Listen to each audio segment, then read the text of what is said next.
Good afternoon and welcome to And Now for Something Completely Machinima, the podcast about machinima, virtual production, and related technologies. I'm joined here by my co-hosts, Damien Valentine and Tracy Harwood. In absentia is Ricky Grove. He'll be back with us next week. We're excited to have him back. So we're going to talk about a film that we had to arm wrestle over to decide who would get to make it their pick. It came up. Thank you, YouTube algorithm, for delivering this up to me. And I came over to our little message board to post this film and found that somebody had already posted it there. It's a fairly recent release, so we all stumbled upon it at the same time, I guess. And so I had to beg and plead, and thankfully Tracy had another pick, a very good one, which actually I had mentioned when we were talking about a Stardust project that it would be interesting to compare these two side by side. So it may be that we'll end up referencing the Stardust project review a little bit as we discuss this one, if I do end up bringing up that comparison. So if so, be sure to check back 3 episodes or so and find our review of a Stardust project, and you could listen to that as well if you wanted to. So this film is called Patient Zero. The full title, Patient Zero, a Half-Life short. I'm terrible at attribution here. Who is this made by? The Parry God. Parry God, P-A-R-R-Y, God. Not his first or only Half-Life short, and frankly, all of the ones that I've seen, quite impressive. But this film is it's something special. I'll kind of set the stage for it. So you've got a group of what look like militarized police, some kind, who are I'm going to try and tell it without leaning on the Half-Life lore if I can, because if you know the Half-Life lore, this will the setting will be instantly recognizable. You know, this scenario. You know, military police, they're storming some kind of a rundown civilian building. There are people, civilians, huddled up there, you know, quietly waiting and anticipating that you know, these guys are going to find them, and they're all armed and ready to try and defend themselves. And the police zero in, and there's a confrontation that takes place.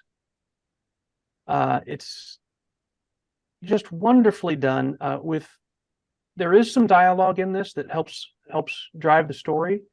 Frankly, it could have worked just as fine with even less dialogue, but the dialogue that does happen, it fits, it feels appropriate, and is relatively well acted. It was not everyone that did the voiceover was well mic'd, so maybe this was one where the voiceover work was farmed out and not everyone had great equipment or whatever. We've any of us who've made these movies, we've all seen that before. It happens, but the writing is good.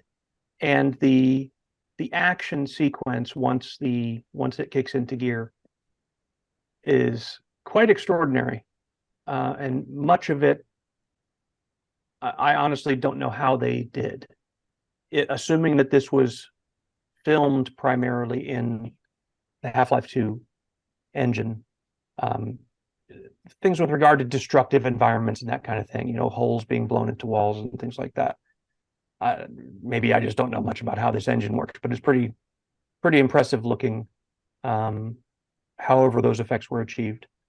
And some really tasteful directorial decisions too. There's one key moment when the action really kicks off where there's an explosion, and they don't actually show the explosion. They show right up to the last millisecond before it goes off. You know that's what's happening. But then it's almost as if for that moment they put us into the point of view of one of the people waking up after the explosion has happened. You know, it's like we were blacked out as well. Wonderfully done effect. I don't know. I have a thing for tasteful choices like that, you know, because the obvious route is just show the explosion, and they probably could have done so rather well. Which makes me think that wasn't them working around a limitation of the engine. That was a deliberate choice by the director to let's do it this way for impact, and it works really well. So I just absolutely loved this film. I feel like that the scenario, while it strikes the right balance with, if you know the Half-Life lore, it fits right in there like a glove. Like it's just, you instantly, it fits. And if you don't, it works completely and utterly. Like it's immediately apparent. Before I hand it off to you guys, I'll mention some of the comments that I'd made on a Stardust project. That one of the things that confounded me was I wasn't sure where these two sides stacked up on, I guess, a moral scale, if you would, good guys and bad guys type of thing. Typical, the bad guy black hat, good guy white hat cowboy thing. Those things are helpful sometimes to the audience. There was ambiguity with that in a Stardust project, and as Damien ended up pointing out to me, there's ambiguity about that in that game universe, that nobody's really a good guy or a bad guy. It's more morally gray for everyone. Half-Life 2 world, not so much, not really. The Half-Life 2 world, the world has been overtaken by an alien race, and it's a totalitarian disaster. Very oppressive environment, and it's pretty clear right from the get-go. If you don't know the Half-Life 2 world, if you've read Orwell's 1984, it feels like something that could be set in that type of world where, real people, if you will, free citizens, are few and far between. Are few and far between, and they're scared because they don't have the power, and they barely have scraped together what they can to defend themselves. But clearly they are at a disadvantage, a big disadvantage, and they're being hunted. So it's very easy to instantly relate to what's happening here. And I think that there's a strength in that. Doesn't mean every movie has to be that way, but when it is, it's I don't know, it's helpful. It's one less thing for me to occupy part of my brain trying to figure out. Instead, I can just focus on what's being laid out before me. So I loved that about this. I feel like that in most regards, visually, this is indistinguishable from the level of animation that you'd see coming out of Lucasfilm's animation studio, for Bad Batch, or the latest Clone War, the end of Clone Wars, where they really upped the visual game on it. And then now Bad Batch, they continue to push it forward. And this is right on that level, in my opinion. Someone who's a pro might have some nitpicks that they could find that I wouldn't see, but it's extraordinarily good. And the story is it's only a segment of a story. There's not much that's wanting for the beginning of the story. You don't necessarily need much there, but there is a sense at the end of it of there's more to tell. There's more to come here. This is just really a chapter. This is an event. Actually, the way that they characterize it with a little bit of subtitle, which I thought was nice, was setting it that, this is before the uprising, which you don't even have to know what that means.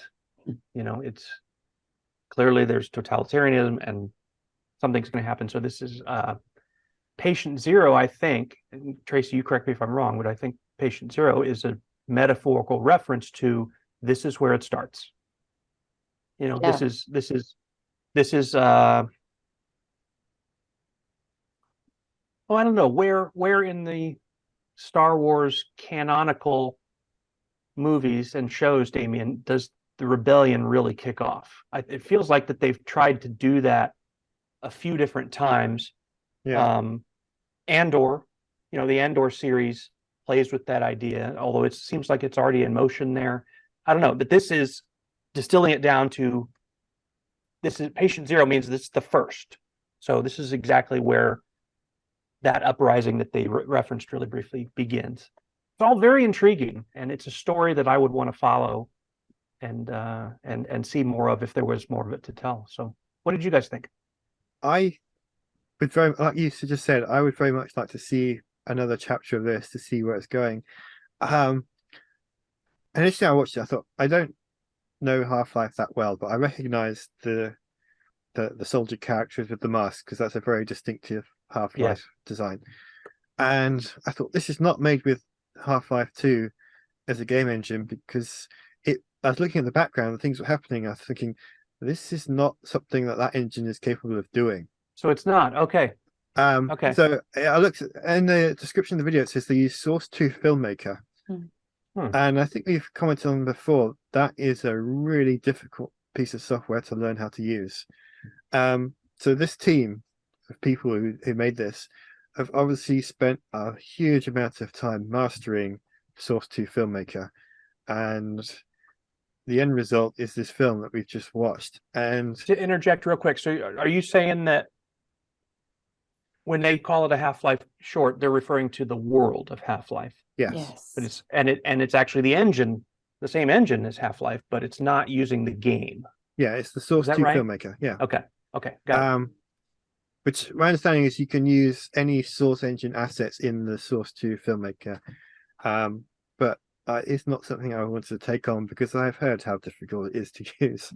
Well, and they've got a custom character in there, don't they? I mean, isn't the main kind of bruiser guy, the main soldier, is that a character from the Half-Life game? I've played through the whole thing. I don't ever remember seeing anything quite like that. It's very unique looking. He's kind of, I don't know, he's kind of doughy looking, like he's maybe not in the best physical shape under that uniform and stuff. It's really interesting. You don't see game characters like that very often, you know. All the Combine soldiers are very, you know, they could take off their uniform. They're probably on the cover of Men's Health magazine. I was just going to say very buff, very I think trim, is what you and, might and call. they eat vegetarian and Oh, all that. And this guy looks like he loves some Doritos and pizza a few times a week. You know, it's interesting. I don't know if that's all just the bulk of the uniform, but anyway, sorry to distract. It's got a list of software. So there's Blender and the HLA workshop tools, which I guess are the mod tools for Half-Life. So obviously they took that original model and modified it to create their. Okay. When I say hero character, I don't mean he's a heroic character. I mean like he's a center character in the story, right? And the other soldiers are, you know, they're the background ones, so just they're a bit more uniform. So you know, to make him stand out a bit more. And obviously it worked. Yeah, you know, there's things like the leaves, you know, the opening shot when they go in the building and the trees are blowing in the wind and there's things, you know, leaves on the ground, and I thought, yeah, Half-Life can't do that. Not like this. Which is why, you know, I got very curious. Yeah. The action sequence, it's very easy to do an action sequence in a game engine. It's very hard to do one this well. Yeah. Because you know, obviously games are designed for action because you know that's the main purpose of, you know, running around shooting, and especially something like Half-Life. But to do it this well, and I need to go back and watch it again because it's very inspiring the way they did it. And I know I've said this before about other films that have impressed me in similar ways. You watch something like this, and then you want to learn how they did it, even if using a different platform, just to get an idea of this is, you know, you want to be this good. That's kind of the highest compliment I can think of. I like what you did. I want to learn how to do it so I can apply something similar to my own work. And you know, the action sequence kind of inspired that in me. And it's kind of, it really sold this claustrophobic and dark atmosphere that the Half-Life games, especially the second one, has, and it feels right. So yeah, I was just very impressed by it. So it's an excellent choice, Phil. I think the action sequence, when it really kicks off, the action sequence in this is so good. I'm not confident that I even have the skill set to dissect it. You know what I'm saying? Much less reproduce it, but to actually even fully understand the decision making that went into this, because it's so easy to just throw a bunch of action up on the screen and it can be very disorienting to the viewer, you know, and you don't get that from this at all. I mean, it's just it's so good, man. It's just so good that there's so much chaos happening, and yet there's not a moment that you don't know what's going on, you know. That is really, really, really impressive. I mean, there's countless Hollywood movies that have action scenes that don't get anywhere near this in terms of quality, that are completely disorienting or that just make no sense. Or yeah, it's just exceptional. So yeah, I don't even know if I agree this was worthy of study, but it's something that's so good that it's like, am I even qualified to be a student of this? It's what it makes me think, it's like, wow, it's so far out there, and it is inspiring. Yeah. Tracy, what'd you think? Yeah, well, you've both said it all for me, really, but I have got a few additional ones. I'll just sort of say the kind of notes that I sort of made. I was blown away by this. It was gorgeous. Some amazing camera shots of I think you call them Combine, don't you? Are they called Yes. Combine? Yeah, Combine soldiers, I think, or Combine. Yeah. So yeah, they're or the grunts or whatever, and this accompanying kind of soldier. I mean, stunning detail in it. Raiding a building in which there's a group of people hiding, but you don't know what they're hiding from. Not other than the fact of being caught, but caught for what? You don't ever find out. Which is, that to me was the ambiguity that I really liked in this story. That we talked about ambiguity a lot this month, but that's where I quite liked that. Now, what I really liked about this was the camera angles throughout, the way that camera focus was used to tell the story, and the editing of it was just brilliant. I think probably what I liked less about it was not being able to understand what the soldier was saying. The do you call it vocoding, synthetic voice thing? It was just too obscure for me to follow. Couldn't make it out. But then again, I don't think the point of it was actually that you do follow it or make any sense of the words, because what you got was the sign language being used, and you completely understood what was going on from the sign language. But I found that vocoding stuff a little bit frustrating, because I wanted to know what he said, but I just never got it. The bit that I really enjoyed, the bit that really was outstanding to me, was the use of that drone and the role that it played in taking you through the scene. It kind of was a colourful, it was a point of contrast to a very grey and hazy kind of scene, and it was crystal in what it was showing you, and the way that it was moving around, and just the pop of it on the screen was just brilliantly well done, I thought. But also what it conveyed was the fact that you could cut the atmosphere with a knife. I mean, how did they do that? That was just so well done. That to me was the outstanding cinematic design of the whole film. The fact that you could feel that atmosphere by the fact that they got this other thing in there that just did the job for you. Really, really, it's very smart. And then all the people, I think one of them was Alex. And I think from what I was reading about this is it kind of sat between Half-Life Alex and one of the other storylines, I think.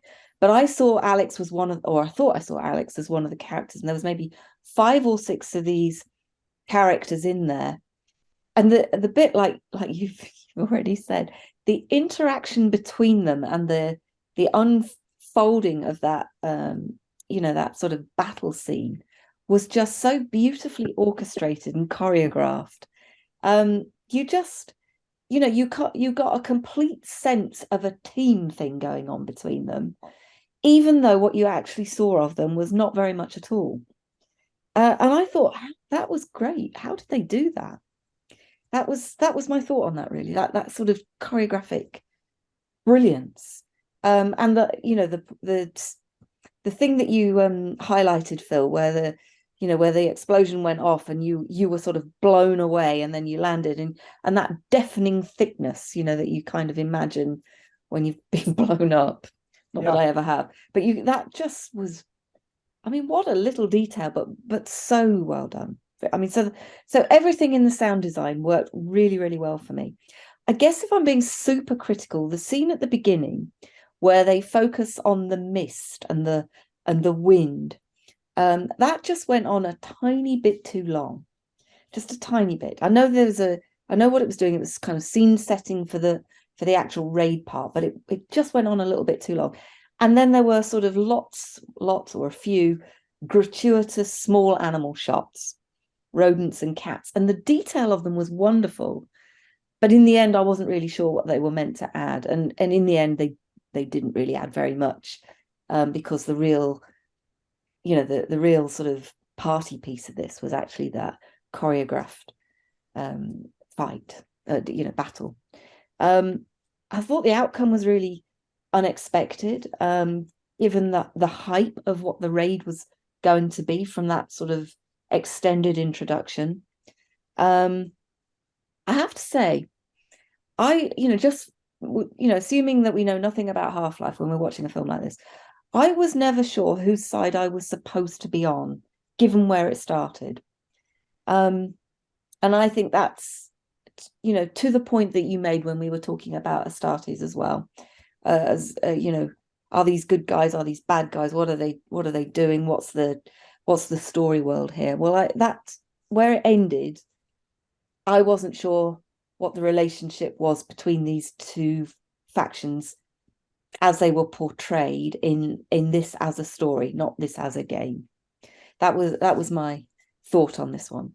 And then I will sort of say that the Parry God's attention to detail in the design of the characters is actually, I think, the most outstanding achievement here.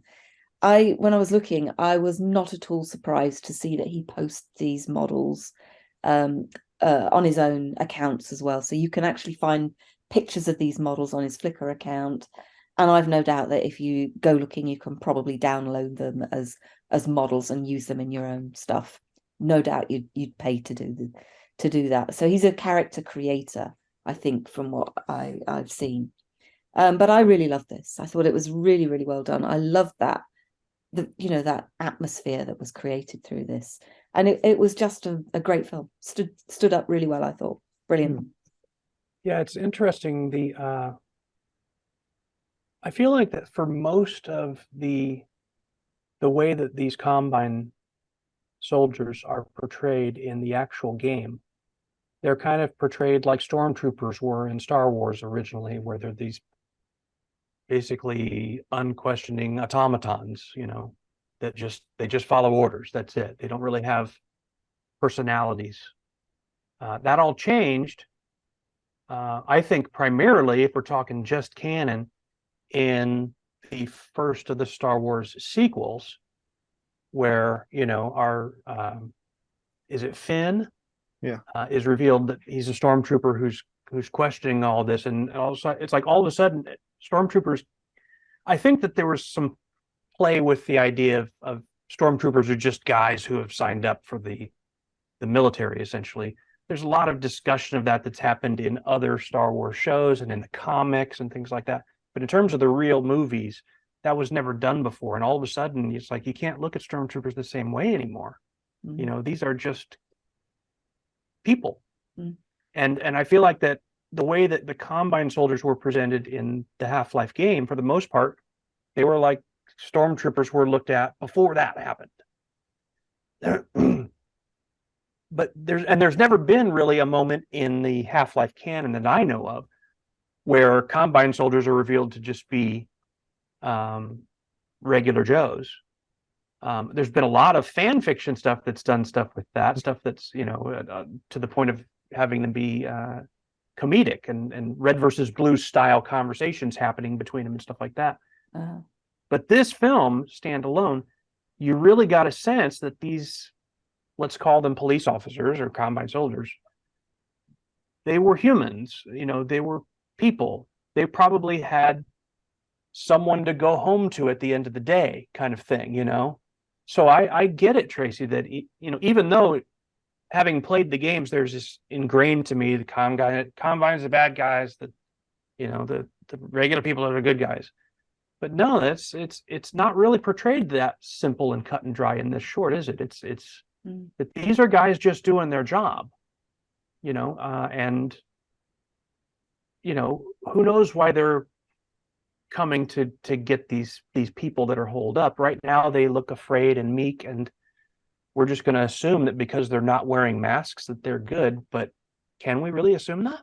You know, did they just recently blow up a building or, you know, murder somebody, you know, and these are the police coming to put them down? So yeah, it's some of the assumptions I think that I find it very easy to fall into with this story of the totalitarian regime, and these people are, you know, the regular citizens. No, I think there's room in this story to interpret it other ways, like what you talked about, Tracy. So it's interesting. I liked a lot of the editing in this too. There's one shot in particular, and it's when it's the first time we get a glimpse of the people inside the building. The camera is following behind the soldiers as they're walking up, and then the camera tilts up and just kind of slightly zooms in on a window up in the building. Yes. And then the next shot is inside that window looking out. And then the next shot is further into the interior of the room. And then the next shot is the people. Yeah. We've mentioned the phrase cinematic language so many times on this podcast. We should probably rank in the top of Google search results for it. That is textbook. Yeah. How do I get from here to there and keep the audience with me so they know exactly where this is? Yeah. Beautiful. Yeah. Simple. And again, textbook. Just great stuff. So not every editing decision in this was that great, but a lot of them were. And the overall sense, like I said, especially when the chaos really goes down, the fact that it's not disorienting, that you still know where you are, you know basically what's happened. That's a skill. It's a real skill. I think if I have it's hard to believe that I have any criticism of this film from how I've gushed about it, but I do. I think the one thing that it lacks most is names for the characters. Even if the filmmaker's intention is this is the only short that's going to happen with these characters, so who cares what their names are? I do. You know, if it's Julie and Steve, I want to know that, you know, because then it changes the stakes a bit. And the thing that was a little bit disappointing to me, and kind of humorous too, was these characters aren't named, even like, not only are they not named in the film, like their names aren't mentioned and they don't refer to each other by name. You know, one of them's telling the other, you know, shut up or be quiet, whatever. They don't say shut up, Dave, or, you know, shut up, Lisa. It's, you know, don't worry, Stacy, it's going to be okay. That would be a great way to introduce at least a little bit of names in it, to where these are individuals. These are real people with real lives, not just faces. But they aren't even named behind the scenes. And I know this because of what made me not have as much trouble, Tracy, on understanding the vocoder speak, is because I cheated. I had subtitles turned on. Oh, did you? I did. I tend to watch stuff that way because I watch it at a low volume, and they happened to be on when this came up. So I got it like just fed right to me right there. Oh, what did he say? So I don't know how to objectively evaluate could I understand him or not, because I just read it. You know, I cheated. Oh, well, there you go. But those subtitles are on, and the way that they did their subtitles is, it's, for most of them, it's character name, colon, and then the line. And the character names are, let me just go through some of them here. See if you can figure out the pattern that they used to name characters. Rebel Revolver, Rebel AK, Okay. Rebel Shotgun. As someone who really hates naming characters, I can that's completely understand disappointing. where they're coming from. Yeah, you can. It's a behind the scenes thing, but it's like, I don't know, if it were me, I think I would be embarrassed when it came Yeah. time to do subtitles. Like, all right, I'm going to come up with something, at least to put in the subtitles. Oh, do you know that I that's don't let want it to be down a Rebel bit. AK. That let it down a little bit, because I thought it was very well done. I honestly thought I heard names. Maybe I'm Well, that's making the it thing, up. is that I don't know if I did or not.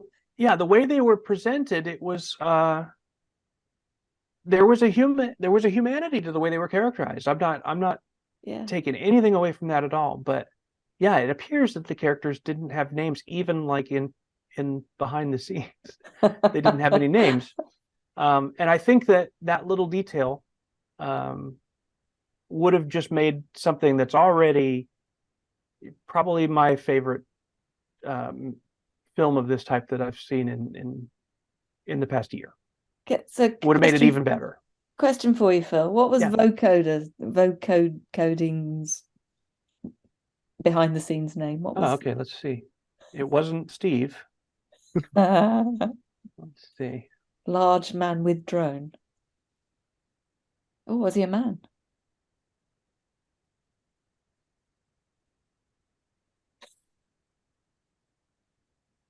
Okay, so the Oh, you've got a vocoding thing going on. Spike wall. Spike wall. Yeah. Okay. And Overwatch is the name given to the kind of the public address system voice that broadcast to the building before they went in. Overwatch actually works as a name for that. Right. Because who knows? It's probably an AI voice or something. Yeah, Spike Wall, I think, is the name of the character anyway, isn't it? The soldier. Oh, here we go. The guy driving the truck, CP driver. Combine patrol driver. Yeah. So anyway, and I don't mean to make fun or be unreasonable or whatever, but it's one of those things where I feel like it's a detail that would have added to something that's already great, and made it even a little bit better. Even if the intent was to never make any more, to not continue this story. It's a one-off. But compared to the effort that went into all the other parts of the production of this, to me, that seems like a small effort, but it I don't know, it matters.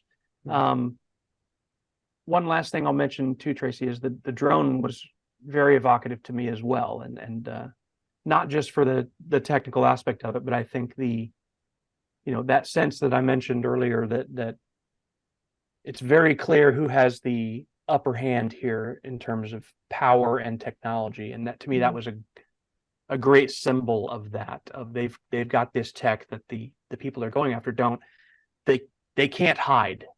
The people cannot hide. This thing will see them through walls, through doors, through everything. Which makes the outcome of this that much more impressive and interesting. That in spite of that huge disadvantage, and not without loss, but they did find a way to have a victory of sorts in this battle. I don't know. It's a good story. It's good. It's a great little film. Yeah, I really enjoyed it. Great pick, Me Phil. too. Yeah. I think that's it. Anyone have anything else to say about this one? No, I think we covered it. I think that the creator, the Perry God, that's what he is on YouTube, Parry. Quite a few other films, and in my personal opinion, this is the best that he's done. It's from about a month ago. That's how long ago it was released. But he's got around half a dozen films, and they're great. They're really good. They're of this caliber for sure. So if you liked this one, there's more to be seen, and it looks like he's continuing to produce stuff. He does not have a Patreon. Oh yes, he does. I thought he did.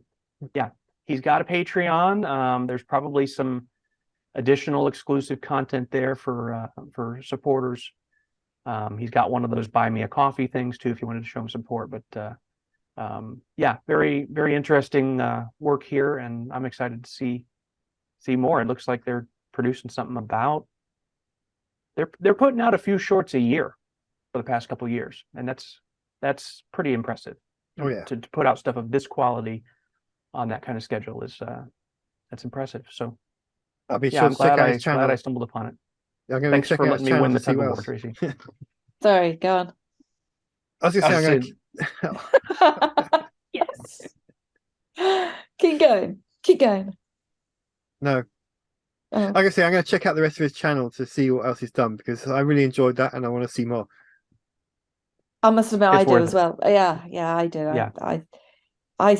Yeah, great film, really good film. I really enjoyed it. I think this is the best one for me all month, actually. All right. Well, that should do it for this month. So I guess we'll sign off and we'll look forward to our next episode where Ricky will be back with us. And Tracy, Damien, thank you again. And everyone have a great day. You too. Bye. Bye.